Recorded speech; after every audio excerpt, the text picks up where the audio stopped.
For the Lord spoke thus to me with his strong hand upon me, and warned me not to walk in the way of this people, saying, Do not call conspiracy all that this people calls conspiracy, and do not fear what they fear, nor be in dread.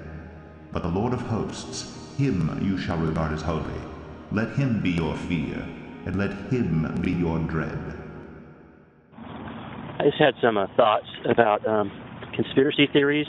Not all of them, okay? Some I think I do have a lot of fact behind them.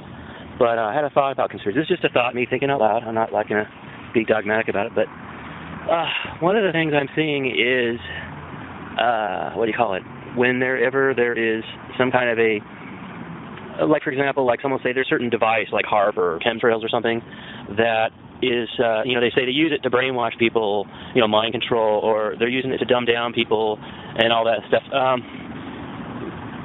was thinking about that, and I'm thinking, doesn't that kind of take away from, spiritual darkness?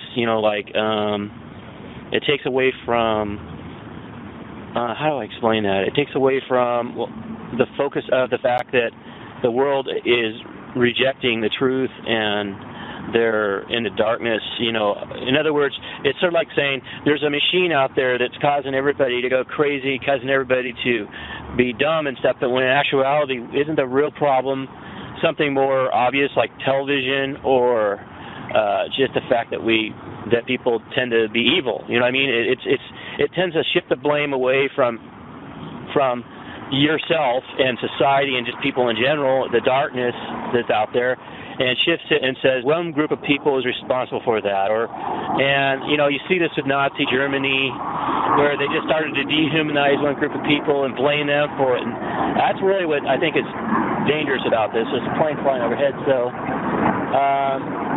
that's the basic thing that bothers me about it. I don't know if that kind of gets across to you, is that there's a certain shift of blame, a certain avoidance. It's like a mechanical explanation for a phenomena that's really spiritual in nature, or which one it has to do with people just rejecting the truth in general.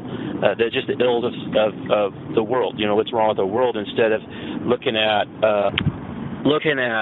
what the real problem is. It's kind of like looking at a bunch of other things, being distracted. So I think we need to focus. I could be wrong, but I think we just need to focus on the Bible and focus on what God's message is to the world, what's wrong with the world, instead of saying this is causing it, that's causing it, not causing people to be like afraid about this and that, the other thing, but just have the focus on God. There's a verse in the Bible that says, say not a conspiracy, but do not be afraid, but let God be your fear. Don't be afraid of all these conspiracies, but be afraid of God. Fear God, because He is the one that's allowing all this stuff to happen. He's the one that's in control, and He's letting all this play out the way He wants to let it all play out. I mean, his heart is grieved, I'm sure, about all this evil, but He's ultimately in control.